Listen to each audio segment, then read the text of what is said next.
So basically, you've played several kings, you've played socialites, you've played a pope recently. You understand those characters that are quite addicted to power. Is it thrilling for you to explore it in different ways?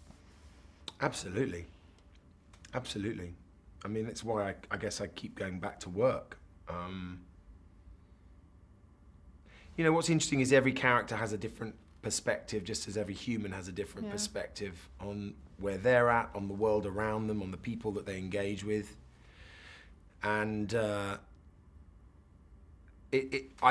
do the same, but it's an obvious trait that people try and link the characters perhaps that an actor plays and says, oh, you know, is there a journey here, or is there a metaphor here, or is there something here that they keep recreating? To me, it's always a case of just looking for interesting characters in the hands of interesting directors and trying to do things I've never done before, or do things I've done before differently.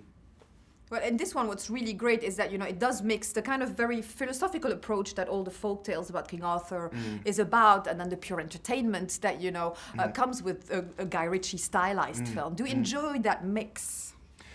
I enjoy that mix both in different films that I make and different jobs that I take on, because it's one of the most rewarding, I guess, and refreshing parts of being an actor, that you get to change perspective on what type of a genre you're stepping into. And I enjoy that mix in particular with a film like this, where you're getting to, as you rightly say, you're in a film that combines several.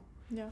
It's always exciting being on a big budget studio film, just to be a part of something on that scale.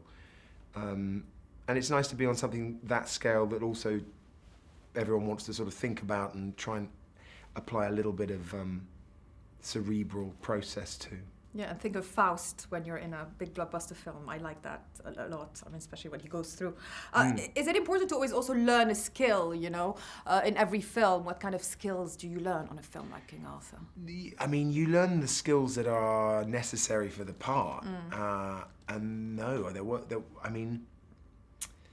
I was I'm trying to think with this one, you know, there was nothing specific. It was clear from the get-go that he was the type of king who got other people to do the fighting for him. So I wasn't wielding swords or having to learn anything like that.